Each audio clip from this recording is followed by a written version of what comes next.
Hey guys, welcome back to another episode of the Music Den. I'm your host, Armando Venditti. Hoping you guys are having a good day. Today, I'm once again joined by Mr. Jim Bricker. How's it going, Jim? I'm doing well, Armando. Happy to be amongst you and the other man too. That's wonderful. Good to have you here. And we're also joined by Mr. Ken Cheshire. How's it going, Ken? Going well. Good to see you guys. Then this video should be fun. Good to see you too. And good to be seen, actually. Ladies and gentlemen, we are going to have fun today. This is an episode called Close But No Cigar, meaning we are looking at albums that are almost perfect. We are looking at Hmm. albums that would be perfect if not for that one track that just kind of sticks out like a sore thumb, you know? So we have each picked five albums, and we are going to go through our list with you. So, being the good host that I am, I will always let my co-panelists go first. So let me see who I'm going to pick here. My mother told me to pick you. How's it going, Jim? You go first. I'd be happy to go first. However, Yes. I think we need to put a disclaimer out there for our audience. That's right. The disclaimer is we discussed this prior to starting taping of this episode, and the disclaimer is this. The three of us have universally agreed that the one album that sticks out as an almost perfect album is Synchronicity by the Police. Specifically for that one turd of a song called Mother. Okay. All Well, right. let's just get that out of the way. We have agreed No mystery. that that one track is like a hemorrhoid that will not go away. All A right. boil that will not be lanced. There you go. There you go. Now that we have that, You out of care to the add a metaphor, Ken? I'm going to no. save it. Okay. I'm going to save it for later. Good man. Okay. Okay. And for the record, that is why I have not purchased the Synchronicity box set. That's a I very won't, principled stand. I won't do it. Wow. I will not do it. But now that we have that out of the way, ladies and gentlemen, on with the show. All right. On with the show. So I will pass the virtual mic as I see on my screen over to Jim, and he can give us his number five. All right. So this album was definitely among the ones that I considered for our 31 Perfect Albums series. And big plug, if you haven't watched any of those episodes, there's 31 of them. Check them out if you like. What are you waiting Um, for? yeah, exact. Just stop this. Go watch those. We'll wait. Um, this is an album from 1978 or 9. I'm gonna go with 8. And it's a 4-track album, and it's so close to being perfect, except for the lead-off track from side 2. It's just under 4 minutes. It's not bad per se, but it's not as good as everything else. And I am talking about Hemispheres by Rush, an almost perfect album, Ooh, except for Circumstances, the oh, first track on sweet side 2. Jesus. I'm starting off with fighting words. I understand. Now, Hemispheres, I mean, Moving Pictures to me is a perfect album. And I think it is kind of the pinnacle of Rush. But for me, Hemispheres is my favorite, just because of the strength of the other three songs. But because Circumstances to me is just not at the par of the other ones, that to me sort of kind of it doesn't ruin the whole thing, but it knocks it out of contention. So it's not a turd, but it's just the other songs are just so good that it just kind of it's weak comparatively. It's some it feels like the I guess an analogy would be it feels like a song from uh Fly By Night that they tried to attach to signals. I mean, that's kind of the it that's just disconnected, I get it. disjointed. Yeah. I But mean, yeah. okay, just so I can just to cut in here for just 1 second. I think we can all agree that there are albums that have songs on them that, you know what, the album is good, would be perfect for that one, if but for that one song. But there are songs that, you know what, there are times that, you know what, you can sit there and listen to it, and that's fine. And there are times when you just want to skip that one track. Yeah. Differentiate. We are talking about albums that have that one song that you just cannot fucking stand, as I clench my. Ah, You know what I mean? In then terms of, but I just wanted to differentiate, right? There's that, you know what I mean? okay. Like there is a difference there. So no, but I get what you're saying in terms of maybe it is a weaker track compared to, you know, side one, and you have, Hmm. the trees and the Villa Stringiato. You know what I mean? Right, Which to right. me is a classic track Yeah. myself. So then let me not stop the tape, but let me ask a question. Should our yardstick only consider absolute turds, or should it be things that just kind of, you know, keep it from perfection? For me, let's pass it down to Ken. We've been hogging the mic. What do you think, Ken? I have my idea. I'm looking at my five, and most of them are turds.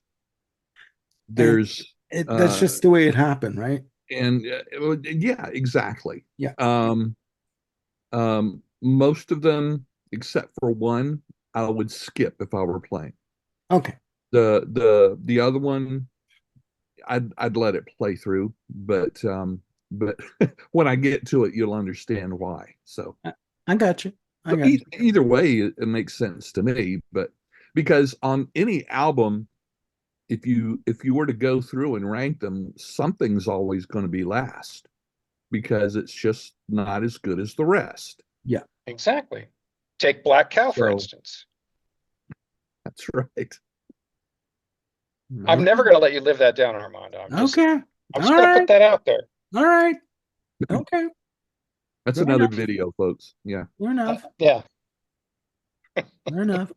Everyone's got their moment. You just had yours. Okay. Down to Ken. So so so Jim, and if you were Yes. listening to that album, would you skip that track or just go ahead and Probably. let it play? I Hmm? would probably skip it. I Okay. probably would skip it Okay.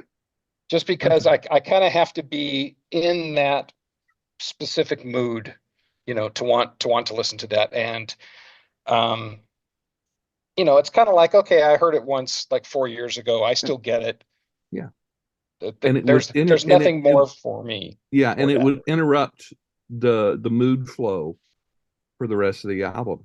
Yeah, Yeah. I get it. Yeah. Yeah, yeah, All right, very ladies and gentlemen, just a little disclaimer. The format for our episodes, as you can tell by now, is no format. We just go free flow. You know what I mean? So there you go. So There's a loose theme, very loose, structured around music very loose, like a mostly. pothole in the road. Okay, very Okay. loose. All right. Okay, okay. organized chaos. Yeah. Organized chaos. Loose like a fraternity girl. No, never mind. Okay. All right. Down to Ken for Okay. his number five. Bloody hell. Yeah. My five. My only criteria, other than one bad song, is that all five of these albums are by bands I absolutely love. I decided to really challenge myself. So, um, my first one is from 1975. The band is The Who. I love The Who. I have for 50 years. This one is the album is The Who by Numbers, which has gotten a lot of flack since then, but I think recently it's starting to be appreciated a little bit more, which I think is great. I mean, it opens up with um, a good rockin' opener, Slit Kid. It's got Dreaming from the Waist. It's just great. It's got anything from just rock and roll to one song that is just ukulele and a brass choir behind it. Um, all four members of the Who are just absolutely kicking butt on this album. The playing is just unbelievable. Pete and Roger's voices have never sounded better. It's a great album, Mhm. except for one track. Anybody want to guess what it is? Was it the hit single? It was the hit single Squeeze Box. I mean, it grates on my nerves. It Is it the sounds like a in and song out that, huh? motif? Yeah, yeah. It sounds like a song Pete Townsend wrote as a joke. Um, it's to I'm me, it's uninteresting and sophomoric. It's a little, just a wee bit interesting in the fact that he incorporates banjo into it. Um, but it's just it's a big nothing burger for me, and it's more than just I don't care for it. I always skip it. I never listen to it. It's just and if you strongly disagree with me, put your put say it in the comments. We want to get a conversation going That's here. right. We want to get a Um, dialogue going about our choices about any and episode. like Armando says, there are no right answers, there are no wrong. We're just expressing opinions, and it's no big deal. That's a much loved song by a lot of Who fans. That's great. It's Mhm. just not me. So I've got a question about that, Ken. Yeah, okay. Was it the overexposure on radio that did it in for you, or do you think that even if it was a deep cut, you would skip it? Well, the overexposure didn't help, but Okay. yeah, even as a deep cut, yeah, no, I just don't like it, you know. Okay. But and probably like what you were saying about Hemispheres, the rest of the album is so phenomenal to me. And Hmm. that's just such the complete, utter, extreme. Yep. As good as the rest of the album is, that's how bad for me Squeezebox is. Just the way it hits me. Okay. The Who by numbers, yeah. Well, Otherwise, a fantastic album. All right. Okay. Good. Interesting choice. And I just thought you were going to say that's a bad choice. from Which would be a what good from the choice. way you were Exactly. talking, Yeah. from the way you were talking, I knew I, I picked Squeeze Box. I knew he was, that was the issue. Yeah, it stands out. Yeah. Yeah, yeah, Yeah, yeah. like a sore thumb. Okay. All right. Ladies and gentlemen, my choice for number five on my list is an album that, when it was released in 1995, came and sank like a stone and disappeared without a trace. A lot like my bank account these days. Anyways, we are talking about Tears for Fears with their 1995 release, Raoul and the Kings of Spain. Their one and only release for Epic Records in the US. This was a time where Roland Rosenbaum took the name Tears for Fears. He and Kurt Smith had parted ways in 1991. And he was performing under the name of Tears for Fears for the next 10 years. And you know what? I bought this album solely on the basis of it being a Tears for Fears album. 12 tracks in total. It's a much more guitar-driven album. Heavy guitars in some songs. You have the title track, which, just a beautiful atmospheric piece of work, along with mixture of heavy guitars. Other songs of note are the lead single, God's Mistake, in terms of this album is basically a much uh, heavier album in terms of arrangements, much more guitar driven. The lead single, God's Mistake, was a mistake as a lead single because it bombed. It did not go anywhere, even though I do like it. But he does also go into songs like Sketches of Pain, which go have more of a flamenco Spanish guitar influence, which his background is Spanish, from his on his mother's side. Um, I was picking up on the Miles Davis joke. okay. Yeah. Yeah, I got it. I got it. Okay. He does channel his inner David Bowie on the song Humdrum and Humble. Sorry is a really rocking track, heavy guitars and just over the top vocals. The the beautiful Me and My Big Ideas, which is a ballad that he did with Olita Adams, they just soar on this Mm. track. Mhm. It is amazing. The one outlier on this album that is a out and out turd is the track I Choose You, which it's basically very slow, very much piano driven. The album up until track 9, with which is I Choose You, has good momentum. Fantastic. It's going along, it's sailing, it's wonderful. You get to I Choose You and you hit a road bump so bloody fucking hard that the car stalls. I'm telling you, it's like your tires blow out, and it's just, for me, I cannot stand it. I cannot stand it.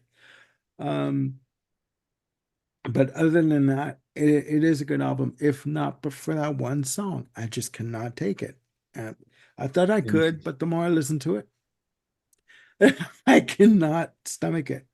All right, let me ask you because I like the song.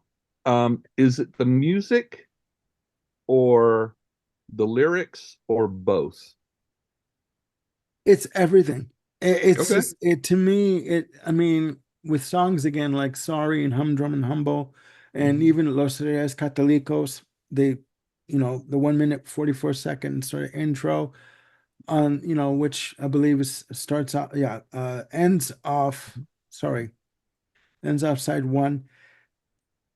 It, it just kills it for me. The momentum is killed. The flow is killed for me with this song. I cannot. Wow. Okay. I cannot What do stop. you think of the song, Jim? I have no horse in this race because I don't know that album. I know. I'm pulling your chain. Can't I'm you tell? happy to let you guys just kind of, mix it up. The album again came and went without notice. I do believe had they had released Me and My Big Ideas as a lead off single, it would have stood a better chance in the Yeah. US, but and in Canada. But Do you have the original or the extended version? I think I have both. I know I have two copies of it. Because there's some pretty quite good stuff on the extended version too. Yeah, on released on Cherry So Red Records. Yeah. I've heard them before also on YouTube. okay. But again, it's just, Wow. God. I just had to, sorry. But yeah, that's my number five. Raúl and the Kings of Spain from Tears for Fears, 1995. Wow. Okay. Close, but no cigar. Yes, very much so. Okay.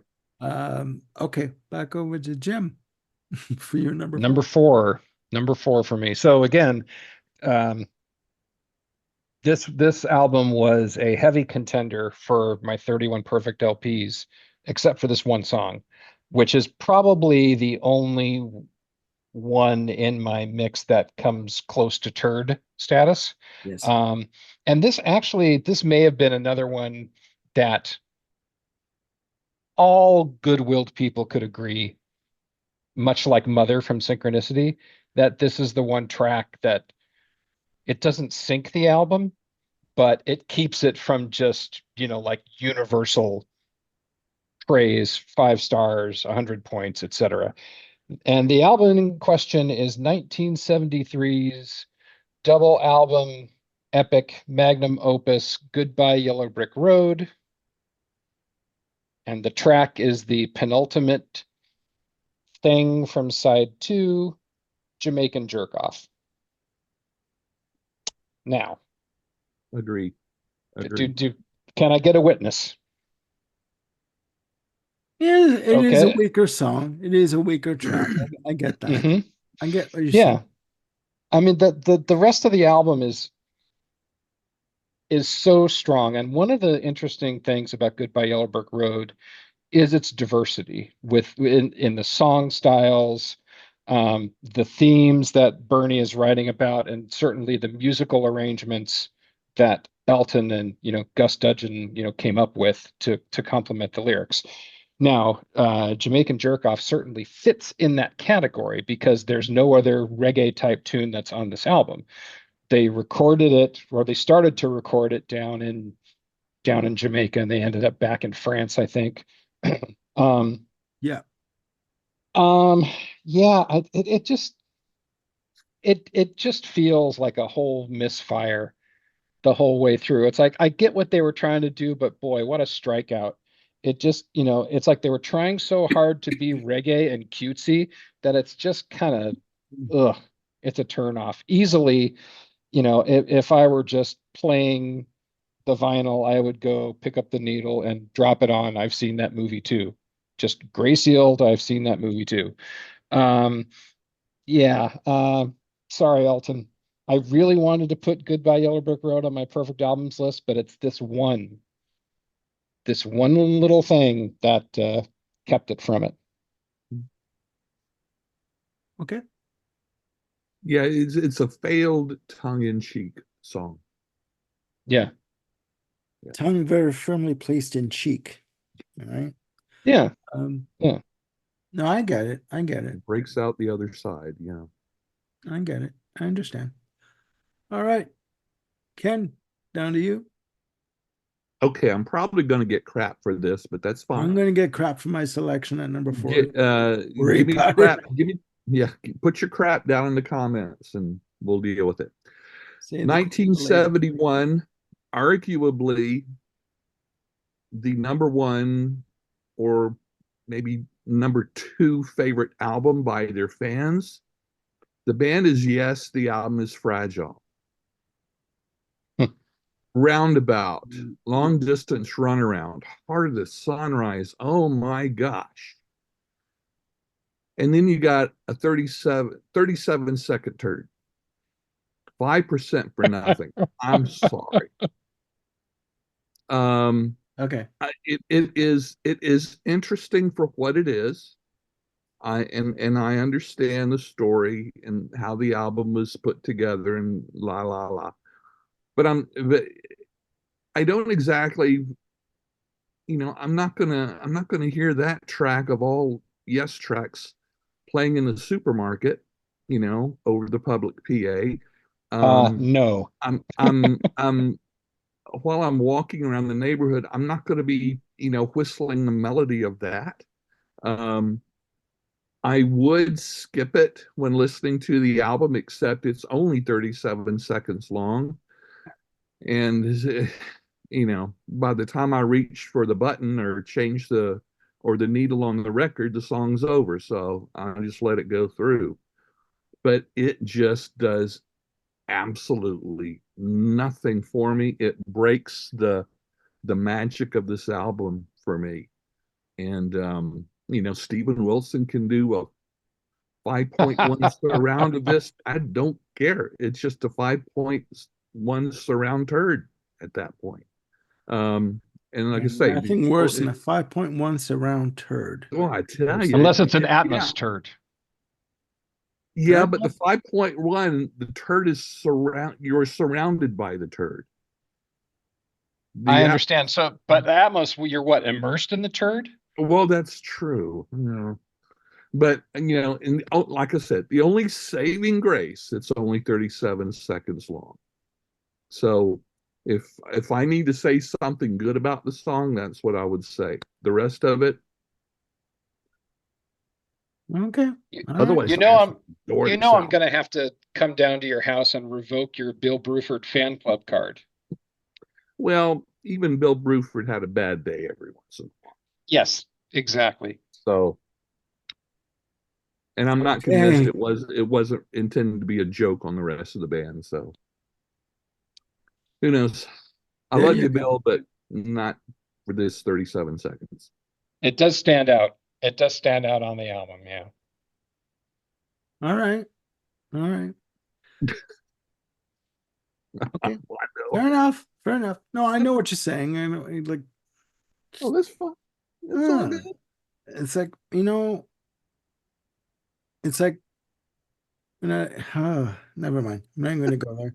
Um, my, Were you expecting more just big solid turds?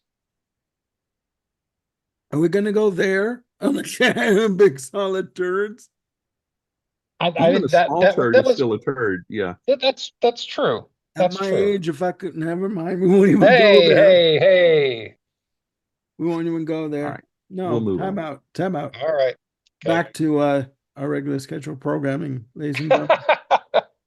Mm, this is going to get me in a lot of shit, but you know what?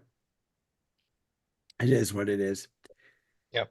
Uh, for me, thank God this song is at the end of the album and I can skip it because it's at the end of the album if I want to. We are going to 1974, Joni Mitchell with Court and Spark. Um, a fantastic album. I love the title track. Help Me, Free Man in Paris, People's Parties, the same situation, Coroner Hill, Down to You, uh, Just Like This Train, Raised on Robbery, which was the lead off, single, I do believe. Troubled Child. What I do like about this album is, again, her vocal register is lower in the mid range at this Yeah. point. She's doing a lot of three-part harmony vocal, a lot of triple tracking of her vocals on this. She's hitting notes on the harmonies that I didn't even think she could. I didn't even think that she believed that she could. It's the last track, Twisted. It just I'm sorry. I prefer the Bette Midler version that came out a year before on her self-titled sophomore release. She does nothing with this track. There's no dynamics in terms of her vocal delivery. She added Cheech and Chong as a little bit of a joke in terms of the background vocals. Come on, Cheech and effing Chong. Come on. I mean, like, this song to me goes up in smoke. I'm sorry. It's what it is. Hey. I'm sorry. Whoa. Um, But yeah, yeah, catch my show at 9 o'clock. It does get a little blue. Um, no, Turds and it's all. just there's 11 tracks. She could have gone away with 10, you know. Mhm. And it's yeah, I prefer again Bette Midler's version. Um, there's more dynamic, more character, more I don't want to say comedy, but Bette Midler's version, her vocals are just over the top and just it's like Barnum and Bailey Circus, and she does it so well, you So know. it sounds like your issue about the Joni version is really about the arrangement. Yeah, it's this deadpan, straightforward delivery of it. It's just it lies there like a limp noodle. It doesn't do Hmm. anything for me, Okay. right? There's nothing there that ugh, that does it for sure, me. So, um, sure. it's my number That makes four. sense. Yeah. Okay. You might get flack for that. You might. You know what? I've been getting flack for a lot of stuff lately. Bring it on. You know what I mean? Put your comments in down below, the section Yeah. down below if you disagree, which you probably will. Yeah. So, moving on, ladies and gentlemen, over to Jim for his number three. Okay. I expect to get flack for this. I expect to get flack from this from my my esteemed co-hosts. This is another track, much like Twisted, the way you were describing it, that just kind of lays there. And to me, that's one of the biggest crimes about this song is that it's and I'll get to it in a sec. is that it's just so limp Man, and lifeless compared to everything else on the album, which has Pedestrian, drama, breadth, dynamics. I'll get there. I'll mention it. All good things come to those who wait. I'm building my case liar. first. Go on. Yeah. Um, yeah, so the album in question, I'm afraid, is one of the perfect albums that my co-hosts have chosen. And this album is by a certain New Jersey native who did an album in '78 called Darkness on the Edge of Town. And this track is Factory. Now, to me, again, these all of these albums that I'm mentioning are they were this close to being in my 31 perfect albums contention. But for me, like I was saying, Factory is just a song that's just kind of lugubrious. It just kind of just is like slime spread across a table. It doesn't go anywhere musically for me. It Okay. doesn't go, I understand what it's doing thematically and how it fits in with the rest of the album, quit but it backpedaling. just no, this is full pedal. It just Okay. fails. It's a swing and a miss at the plate to me because there are other songs that deal with those themes a lot with a lot more depth, a lot more creativity, and a lot more drama. And to me, Factory is just sort of a bit of a letdown. That's why I I said the word pedestrian. Okay, You know what I mean? Like in terms of I like, didn't hear you say the word pedestrian, but sorry, yeah, no, you know, it's just like it's just there. Like yeah. there's nothing to it that would add any enhancement to the album in your opinion. It's just it's there. It's just it's rote kind of a thing, right? So Yeah, I mean, and again, I get how it fits in with the themes of the album, how it fits in with Something in the Night and, the Promised Land and um, Prove It All Night and things like that. But I guess the thing about Factory is that it just seems so down. Everything else on Darkness of the Edge of Town to me has it's got that weight and it's got that heaviness to it, but yet there's a spark of life in all of those tunes, whether it's lyrically or whether it's musically. I mean, like I mentioned Something in the Night before, that guitar riff that takes it into the end, that's like the jumping off point for some little bit of hope. And each one of those songs, even though it's dealing with very, heavy, dark themes, there's this spark that's in there. And to me, it just seems like Factory is sparkless. And again, that's the thing that kept it for me for being one of my 31. Now, Ken, you, good sir, did have this as one of your 31. So please Yes, I did. tell Yes, I tell did. me where what I'm missing. To me, okay, it's certainly not my favorite song off the album. Okay.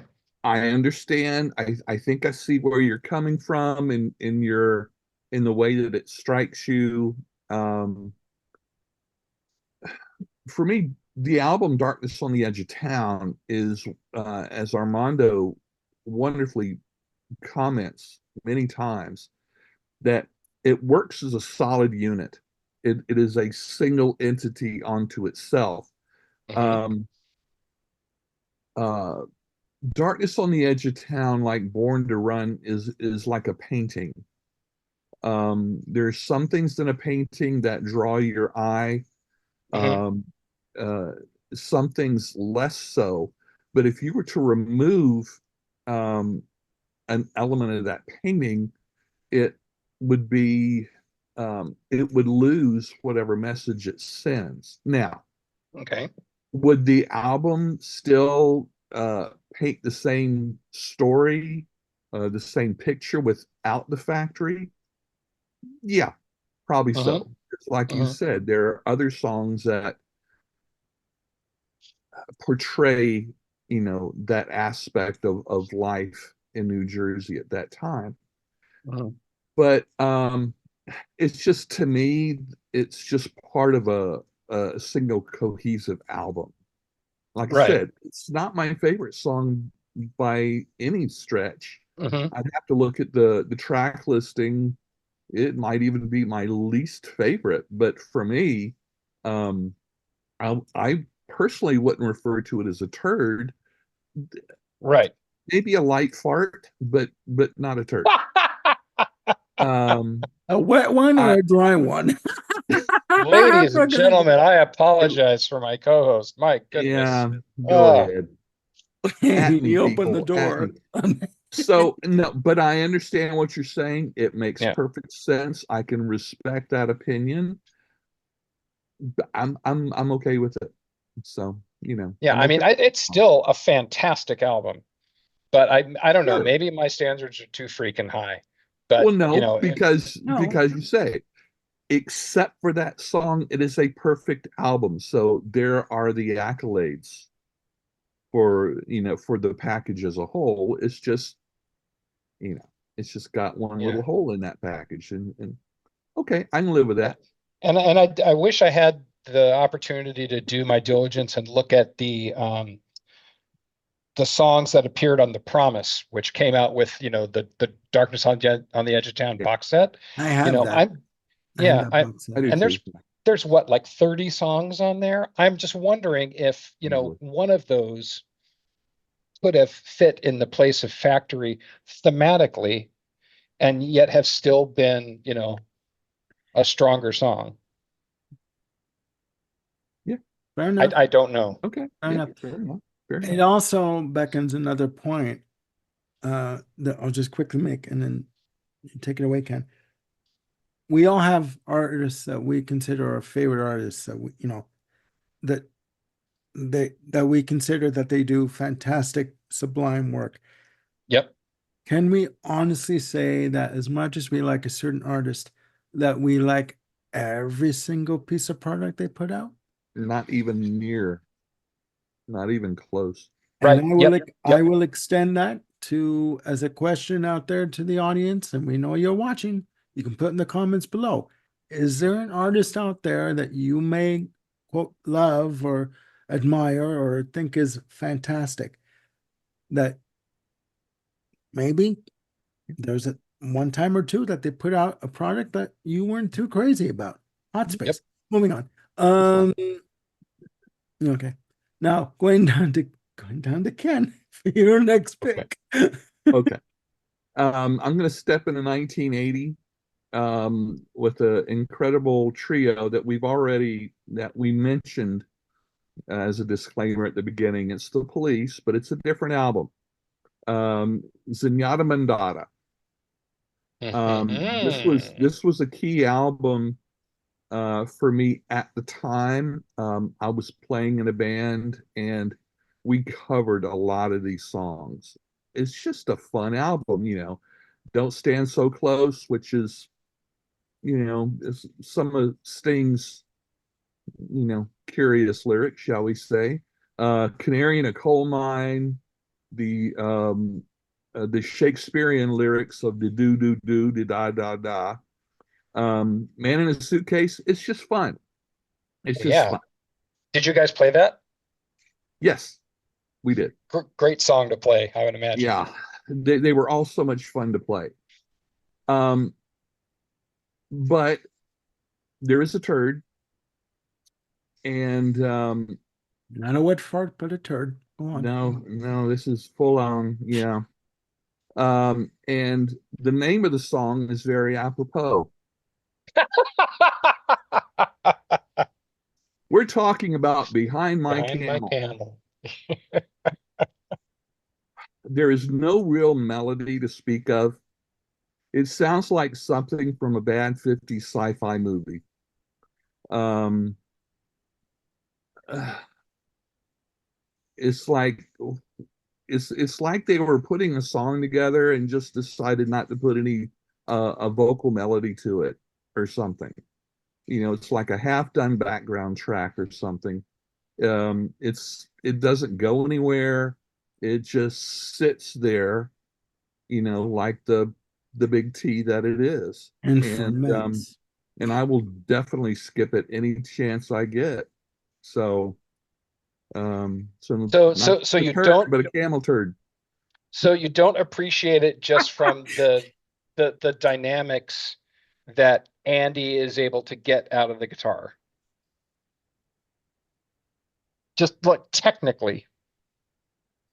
Oh, not when there is so much other stuff that he did on this album and the others Mhm. that's just spun gold. Okay. All right. That makes sense. It kind of like some of these others, just like the Yes song. It kind of sounds like someone recorded them dinking around in the studio, just mucking around. You just can't hear them, talking and laughing over it. Right. Okay. So yeah, it is what it is. And I think I heard somewhere, confirm or if you can, guys, that Sting was just kind of so fed up with what everyone else was trying to contribute to the Police albums that he, on this track in particular, he didn't even want to play bass on it. So I thought I heard somewhere that Andy is the one playing bass. I wouldn't know. I wouldn't know. That sounds familiar. I'm not sure if this is the particular song that that's referring to, but listening to it, I wouldn't be surprised. Yeah, I mean it's a simple but effective bass line. Yeah. Boom, Boom, boom, boom, boom. boom. Yeah. Yeah. Really creative. Really creative, but it fits, mate. It fits. That's right. Lord. Okay. Once we start doing British accents, we are Well, done, ladies and gentlemen. Okay. well, we don't have Bill here to sing, so Yeah, exactly. Exactly. No Yeah, Bill, no chicken dance. Yeah. there you go. There you go. I would prefer Chicken Dance to Behind the Camel. Actually. You Okay. know what? You know what? Again, everyone hears music differently and absorbs it differently and relates to it on different levels. So I We're mean, just having fun, people. Chill. exactly. Exactly. Relax. Don't get your panties in a twist. Yes, don't get your knickers in a knot. All right. Calm down. There we go. Now, ladies and gentlemen, we've come to my number three on the list. Are we only on number three? Good Lord. Yes. Is it still?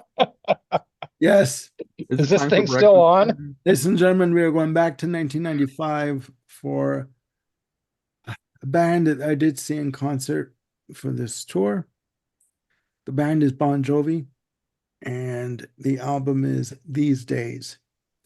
Now, I'm going to start off by saying I was never really a huge Bon Jovi fan. I heard the hits and I had a vinyl copy of Slippery When Wet. And when I was a teenager, but when I first of all, I'll give you the background. Again, released in 1995, produced by Peter Collins and the band Peter Collins, who had worked up to that point, worked with Rush with Counterparts, and that's why the band wanted to work with him, or Bon Jovi in particular, because of his work with Rush and Counterparts. Now, this album, the lead-off single was "This Ain't a Love Song," which I thought was just melodic and beautiful and just fantastically crafted. The album overall, there are 12 tracks. Side one has the five singles released from the album. You have Hey God, Heavy is All Get Out, Something for the Pain, which according to John Bon Jovi, they were mixing the album and they still couldn't get a proper arrangement for this track. And he was ready to throw the tapes out the window and get a new track in there and play stuff. But a fantastic song. The lead up single, track three, This Ain't a Love Song. Just beautiful, melodic, emotional, moody, gut wrenching. The title track These Days, which, you know, talks about somebody looking back on his life at his age and just saying, like, this is not, there's got to be more to what life has to offer than what I've been shown so far. And as a 25-year-old at the time, I was thinking that Mm. at 25, right?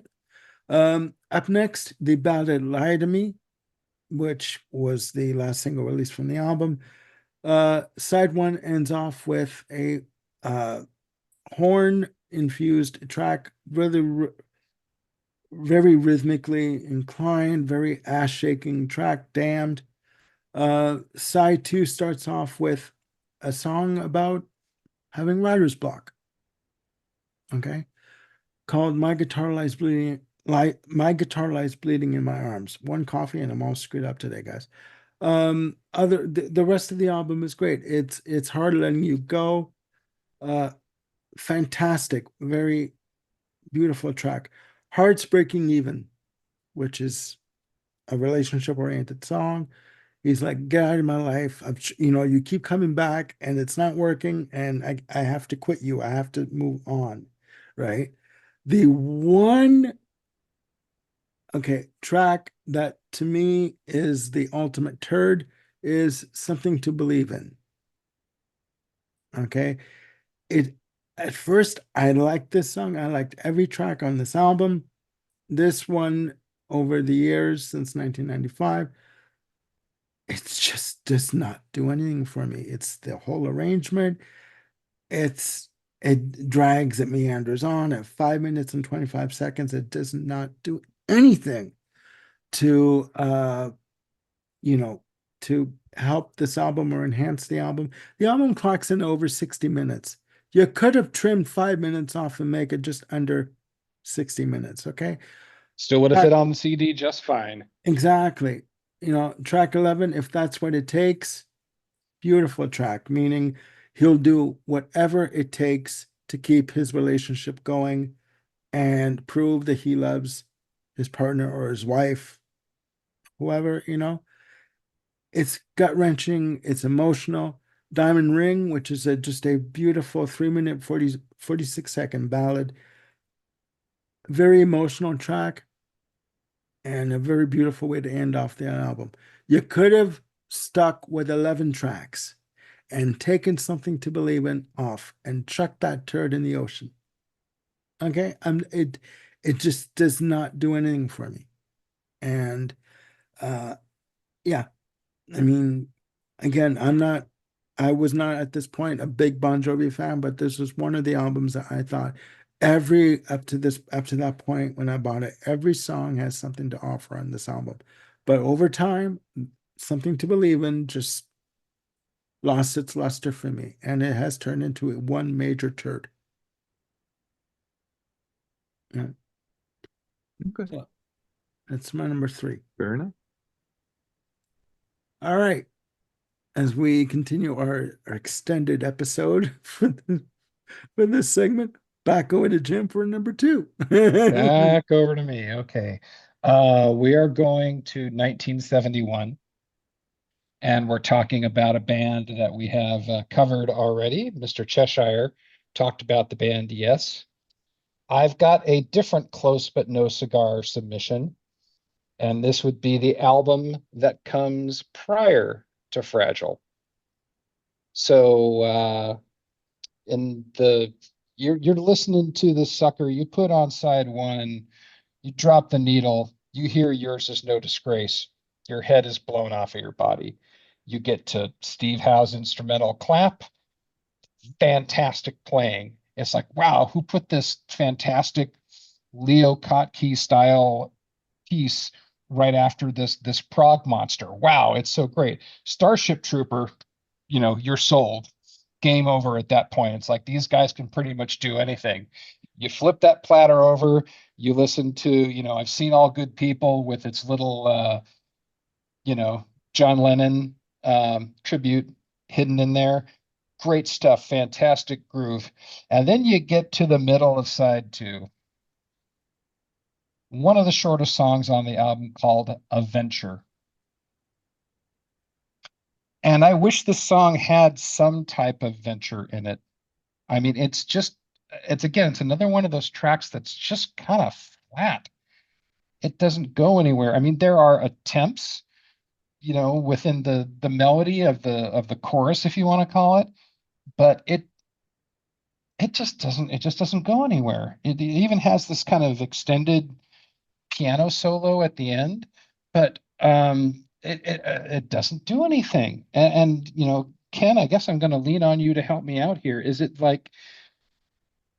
there not enough harmonic variety that's going on? Is it just, I know I'm putting you on the spot. We haven't talked about this, but there's Yeah. just something that's pretty flat throughout this whole tune for me.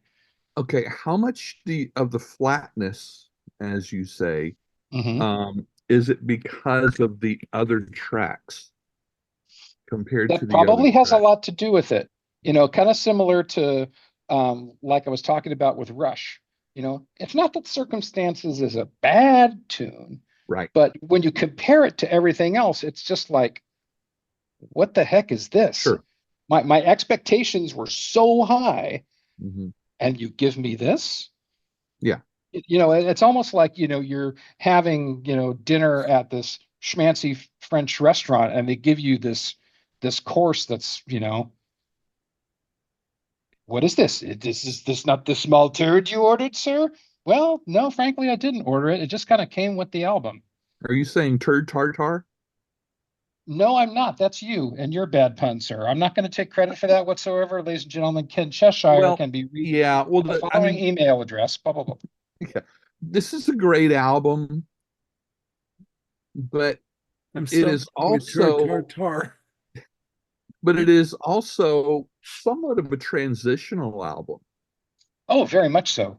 Um, so for me, um, they're on their journey to what eventually will be close to the edge. Yep. Um, and this being a transitional album, I guess I here again, it's not my favorite track on the album by Hmm. any means, but it's part of, to me, it's just part of that stepping stone in their progression. Right. Uh, I could do without it certainly, but Much uh, like Benefit yeah, was a transitional album for, in my opinion, for Jethro Tull.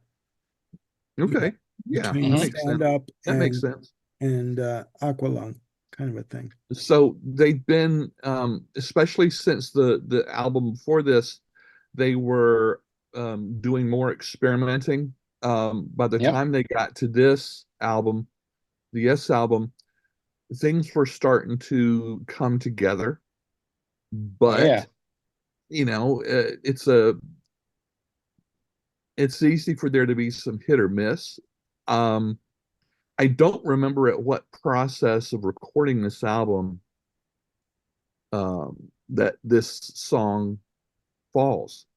It Right. could be that this song maybe was recorded during a previous album's recording, and Could be. therefore it's just not as developed as a lot of the other things. Or I don't know. I haven't looked that Yeah. into the history, but I see what you're saying. Yeah. I mean, it is the only tune on the album that's solely written by John Anderson. Hmm.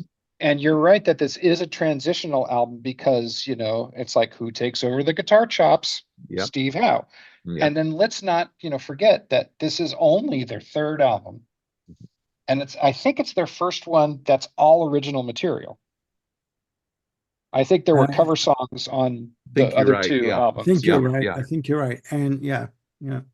So I totally get what you're saying. And again, I guess I'm coming at this with um, I think that's why Close But No Cigar really, to me, is Sure. sort of an apropos title, is Sure. that, this album was this close to being perfect, Hmm. but this one tune that just kept it from being Sure. elevated to that status. And Sure. it's kind of, I don't know, I guess in a way I'm just sort of frustrated by a lot of these records that they're just so close.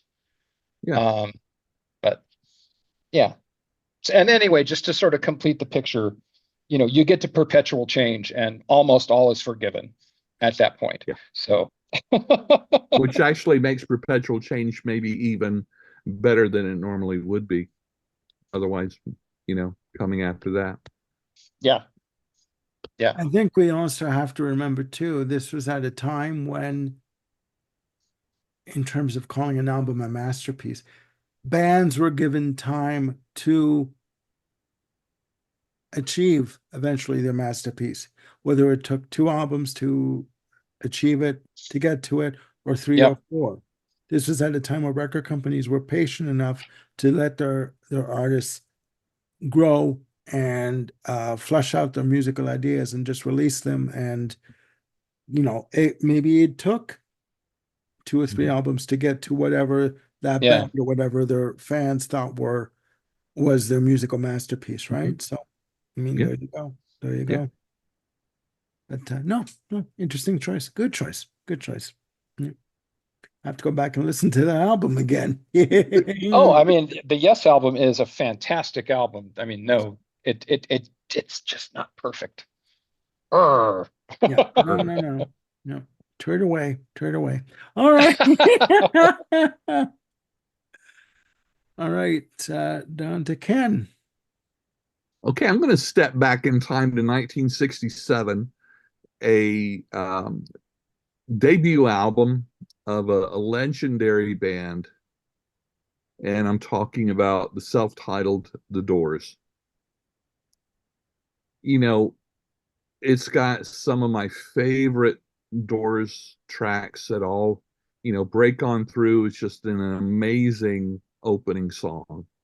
The Ghost in the Soul Kitchen, you've got Crystal Ship, 20th Century Fox, Light My Fire, and closes with the one of my two favorite Doors tracks, The End. Just amazing, and even, some of the lesser songs are still so good, except Except. except for a cover, and that's the Alabama Oh, song. Alabama. wow. I know there's a lot of love for this song. I know it's very playful, you know. This for me, it's an oompa oompa Christmas flavored piece of shite I that get has always gotten on my nerves. I Okay. get it. I get it. Um, Yep. the lyrics were written by Bertolt Brecht in 1925 and was set to music 2 years later by Kurt Weill for a little British, I mean, a German um, stage drama musical called Little Mahogany. It's been a long time since I've listened to a recording of, that original format. But and normally I would be curious, but this cover of it just is so irksome to me. But it is very much a Doors song because, they experimented all over the place. Hmm. And I respect that. This is a band that I love, but I don't like everything that they did. Hmm. And and here again, the other than that, the album I would easily put it on any perfect album list. But when it just starts off, you know, Okay. I hear a donkey is what I hear when that organ part starts at the beginning. Yeah. And the recording is amazing. The keyboard work is fantastic, but I can't. I just can't. So, you know, there it is. There are some other covers that other bands have done that were covering this cover. Hello. There's, yeah. Yeah. This song That's has been that's covered that by that's a little bit David more Bowie. interesting. Yeah, It's been yeah. covered by David Bowie. Bowie especially.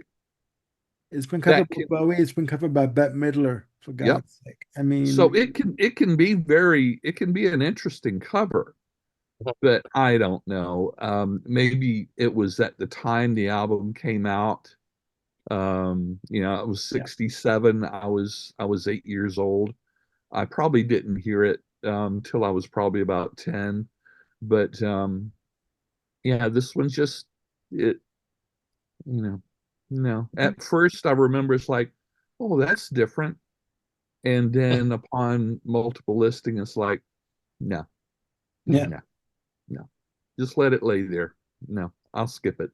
Thank you for your number two there, Ken. We must carry on, ladies and gentlemen. My number two is an album that came out in 1998, and it's third part of what was supposed to be a four-part concept piece.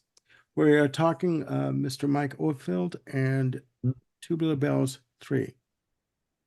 Oh. Released again in 1998, recorded in Ibiza, Spain, where he was living at the time. 11 tracks on the album. And now, if anyone knows Mike Oldfield and the way he does his concepts and constructs his albums, he has a beginning, a middle, and an ending, right? And this album is no different. It's very much a 1998 style production. A lot of use of synth basses and keyboards and Lindrum programming. The one track that is the one standout for me. First of all, I should say there are very little vocals. There are a lot of use. There are sort one coffee and I'm fucked up.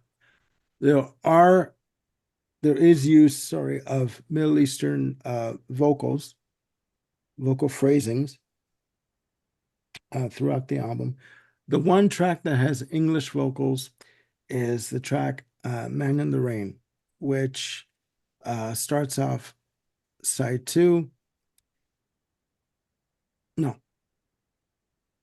No? it was never a favorite of mine. It was a track that the drums are weak, the vocals are competent, but again, the track is very, for me, very by the numbers, very pedestrian, very sort of common. There's nothing about this track that stands out.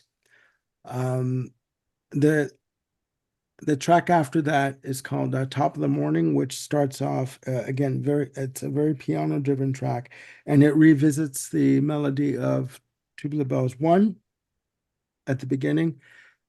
Very beautiful track, very atmospheric. It's almost like, you start your day off and it kind of propels you forward as you're listening to this track. And the rest of the album is the same, going forward on side two. It's that one track, Man in the Rain, that is just flatlines. And you could have gone away with 10 tracks instead of 11. This album, compared to Tubular Bells 1 and 2, did nothing. It is his lowest selling album in terms of the Tubular Bells cycle. And he was going to do a Tubular Bells 4, but Mike Oldfield has chosen to retire. So if you do want to hear a little footnote, if you do want to hear music from Tubular Bells 4, if you get the 50th anniversary edition of Tubular Bells 1, there is an 8-minute version, a demo version of Tubular Bells 4 that is included on the disc. But back to the show at hand. For me, number two is Tubular Bells 3 from Mike Oldfield. With Man in the Rain being the track that sinks it. Oh my God, just like a stone. I'm sorry. It's Okay. just I'm sorry. I just say no. Like it's not good. It is not good. I'm sorry. It's like you know how it is. You listen to an album, you're liking everything you're hearing so far, No, we haven't talked about that at all. and then you hit the turd spot. I mean, and you're just sinking and sinking in the quicksand, and you're trying Yep. desperately to get out of it, but you can't because you're Yep. sinking, right? And no, that's it, right? Wow. And then when you are pulled out, you're covered. So, in sand, sort of. But yeah, it's not a good song, and the album would have benefit from just having the 10 tracks instead of 11. Hmm. So that is my number Fair two. enough. Fair enough. Oh, over to Jim for his number one album. Yeah, and these aren't ranked.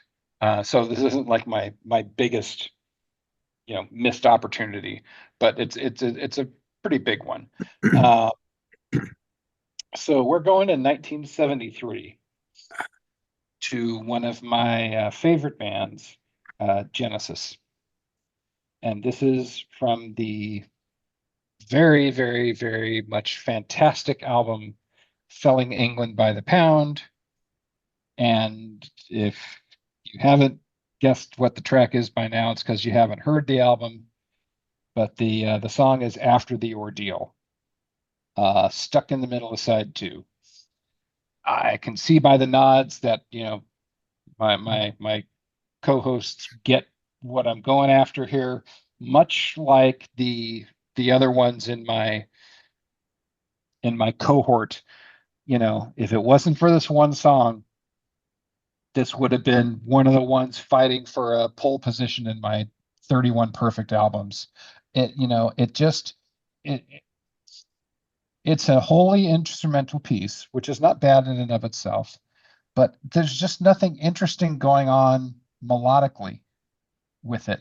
It's like, one or two kind of sketchy ideas sort of put together, and it's got kind of this um, Renaissance feel to it in parts, and it's got Mhm. this, a pretty nice Steve Hackett solo at the end of it, and it's got this nice, little Peter Gabriel flute line kind of underneath it, if memory serves right. And it's just nothing special. And again, in the middle of an album like Selling England by the Pound, just to have this thing kind of there, it just um, doesn't ruin the whole thing. But wow, what a letdown. And that's probably one of the reasons of what makes Cinema Show so darn good is the fact that it's coming off the heels of After the Ordeal.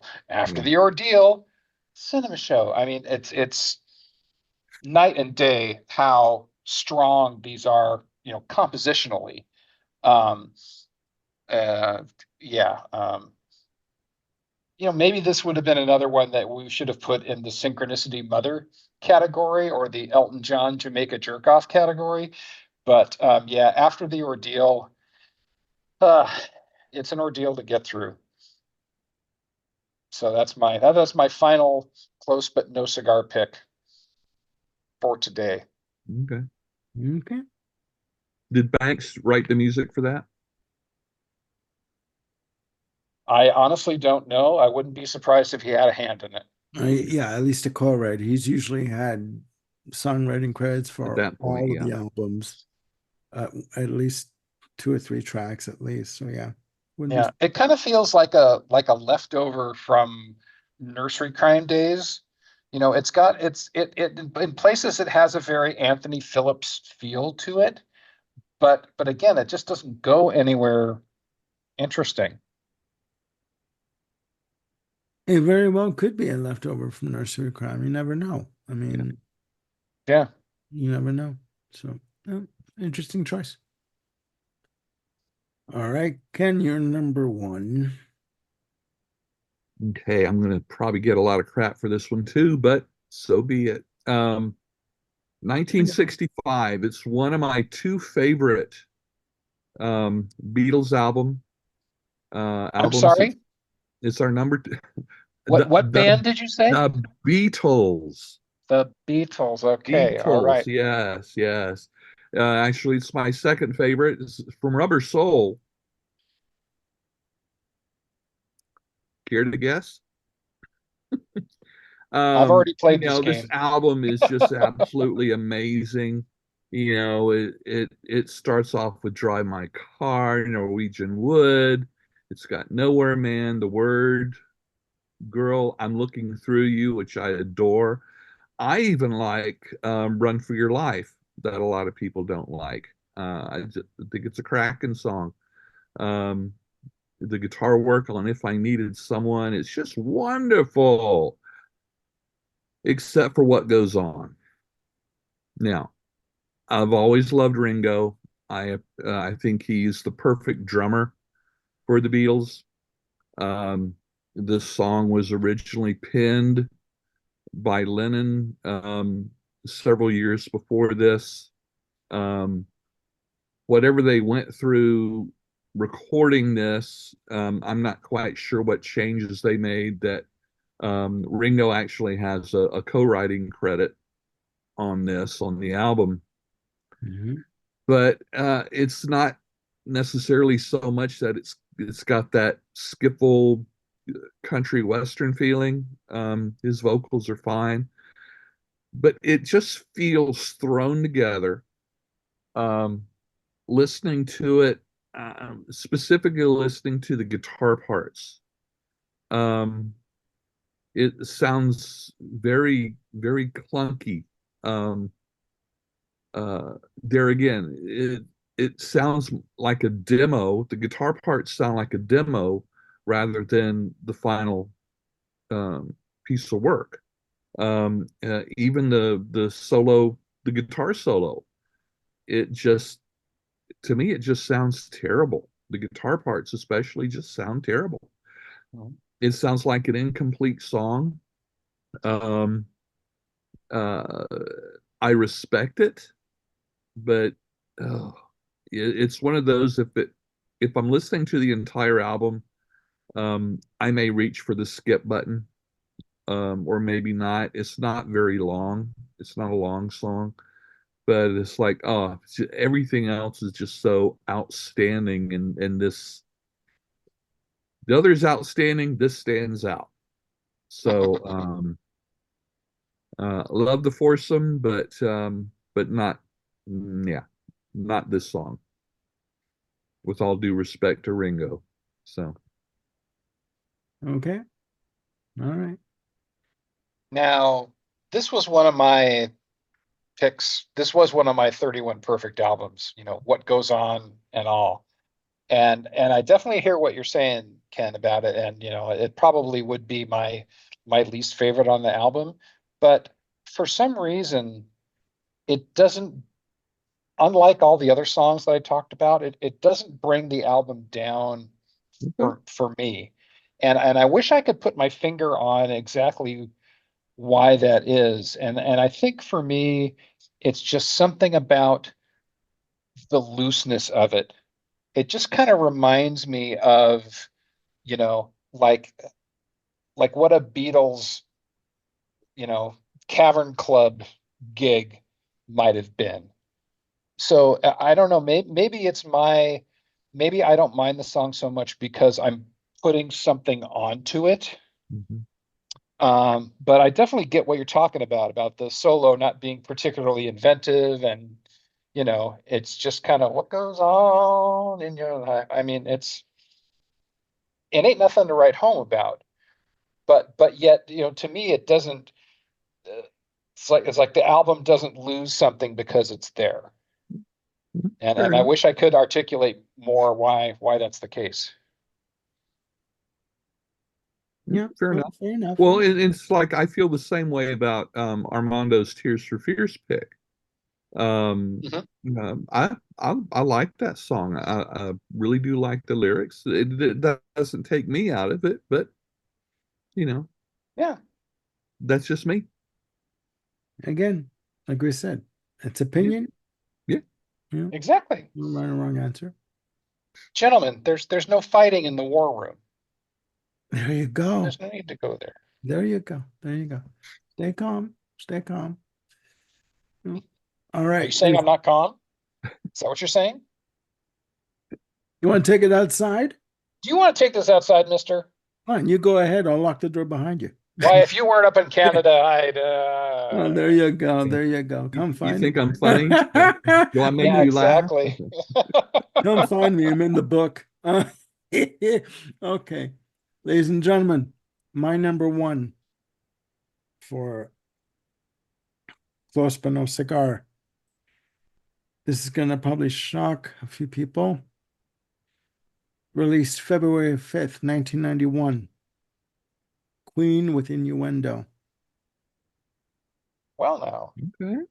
Now, I'm gonna start by saying I love Queen. I will die loving Queen. I have no, you know, I can't say it enough. I can't say it enough. I've been a fan full time since I was 12, and I will die a fan. However, this album, let me set this up for you again, released February 5th, 1991, through Hollywood Records. They had signed a new deal for distribution of their back catalog from Elektra and Capitol in 1990. They started to record this album right after they released The Miracle. A month later, after releasing The Miracle, they went back in the studio to start work on this album. 12 tracks in total. You have the title track, I'm Going Slightly Mad, Headlong, the lead off single in North America, which I should say garnered a shitload of airplay when it was released. Because to a lot of people, it was Queen returning to form. Hmm. Okay. Other tracks on the album, I Can't Live With You. Don't Try So Hard, just beautiful. The heavy Ride the Wild Wind, which ends off side one, a Roger Taylor composition. The gospel tinged All God's People, which was a leftover from the recording sessions that Freddie Mercury did with Montserrat Caballé for Barcelona. The poignant These Are the Days of Our Lives. Okay. The Hitman, hard hitting, gut punching arrangement and guitar from Brian May. The exquisite guitar and keyboard interlaced Bijou, which was written by Brian May and Freddie Mercury. And the final track, The Show Must Go On. Poignant, beautiful, amazing. The one turd that over the years has stood out for me is track 9, Delilah, which, if you have read the backstory, was written for Freddie Mercury's cat by the name of Delilah. Okay. Okay. Um, he, okay, I'm going to backtrack for one sec. All of the songs, no matter who came up with the idea, were credited to Queen. Okay. Oh, okay.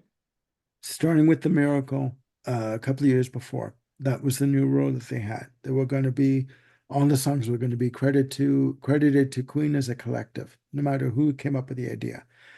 Freddie Mercury pushed for the inclusion of this song on the album. He wanted it. Roger Taylor has gone on record as saying he cannot get behind the song. He hates it. It's not him. Freddie wanted it on the album. He had to acquiesce, complete with cat meows on the on the chorus. Okay. Again, it's a hemorrhoid that will not go away. All right. The album overall is majestic, it is heavy, it is poetic, it is poignant, if not for this one hemorrhoidal track. What makes it hemorrhoidal? Is it the subject matter? Is it the melody, the lyrics? What? Everything. It's All just, right. it does not stand out for me. You know, lyrics like when you pee on my Chippendale suite. Chippendale suite is a Chippendale calendar, saying how he loves her even when she pees on his Chippendale calendar. That's some Okay. deep lyrics right there. All right. Um, it's just not a good song. It's not a good song. There was another non-album B-side called Lost Opportunity, which was featured on the Show Must Go On CD single. They could have, it's a blues track featuring Brian May on guitar, on lead vocals, and fantastic blues oriented guitar. They could have replaced Delilah with Lost Opportunity. Okay. It's one of those albums again, you're going along great, and then you just fall off the effing cliff into Oh a my. shit pile. And I mean, again, everyone knows I love Queen. I have the shirt on now. You know, everyone knows this. I cannot get behind this song whatsoever. I mean, I understand the Well, sentiment, but it's for his fucking cat. Okay. I Yeah. mean, So you're saying this song belongs in a litter box? yes, Got it. Okay. yes, yes. That's, I'm sorry. It's just, it's not.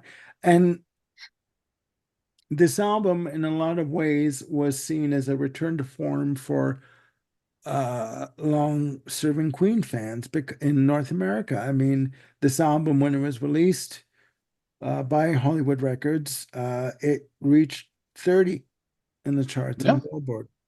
And it was I seen remember the as hype. a return to form. Um, it's just this one track for me over the years lost its luster in a major way, in a major way. Again, Well, it goes to the point that you were saying earlier, Armando, that you know it's unreasonable to think that every track from bands you love just walk on water. Sure.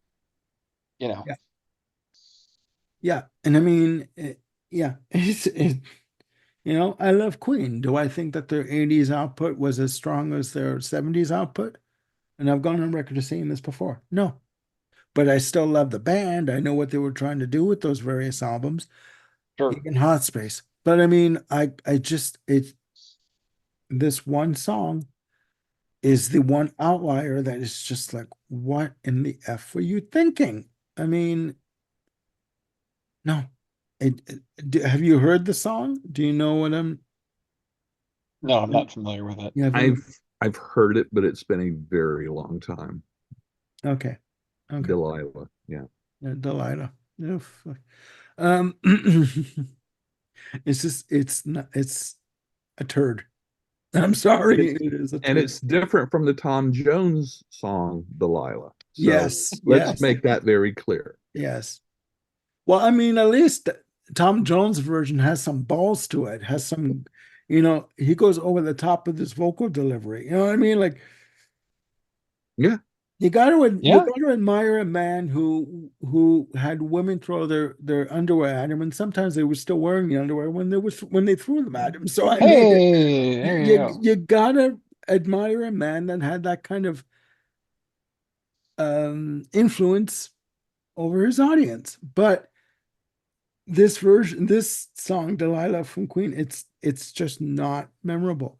I'm telling you, if you listen to the album as a whole, this song does stand out as a song that's like, this is the mother Okay. of So of it's the factory of this album. Yeah. It's yes, the yeah, it's yes. the pothole in an otherwise beautiful road. There you go. There you go. I'm Uh, gonna go listen to that right after we're done. Yeah. It is the pimple on the butt of humanity. How's that? Okay, if you Ah, want. we're gonna keep going. All right. Okay. All right. It's All the right. smear and the Yes, yes, yes. The pap and the You mean smear. skid Okay, marks? and Yeah. the smear and the pap.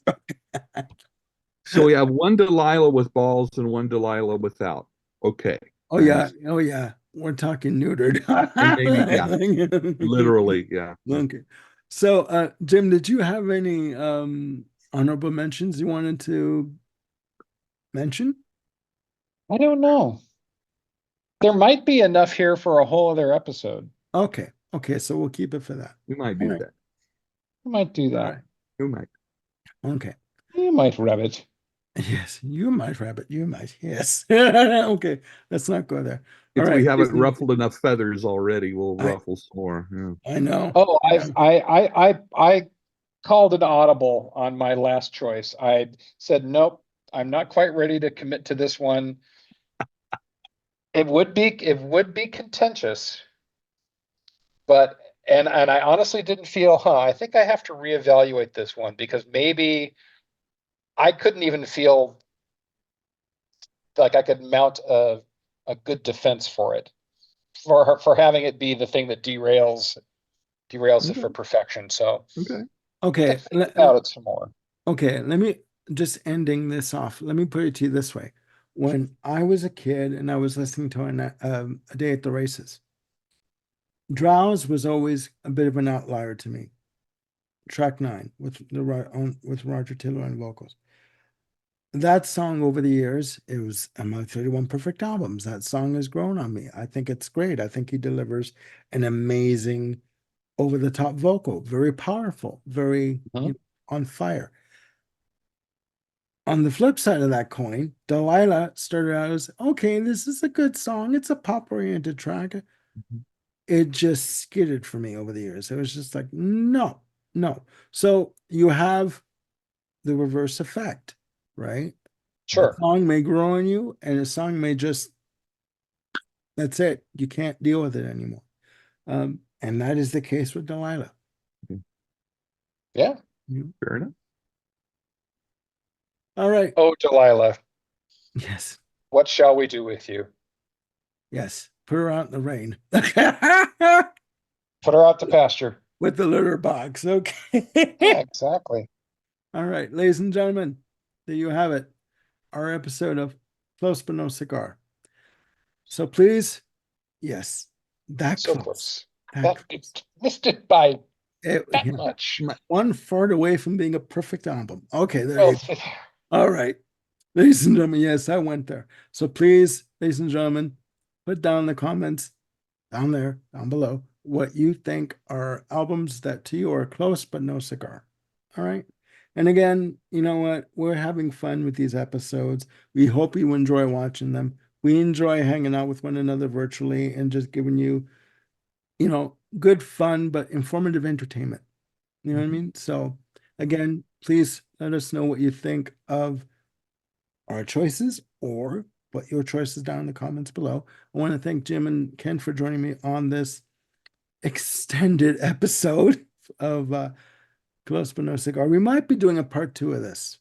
Mike, the wheels are turning right now. I'm yep. gonna be thinking of albums that, okay, yeah, I could do this. I can do this. Yeah. Tell us Um, in the comments if you want more. exactly, exactly.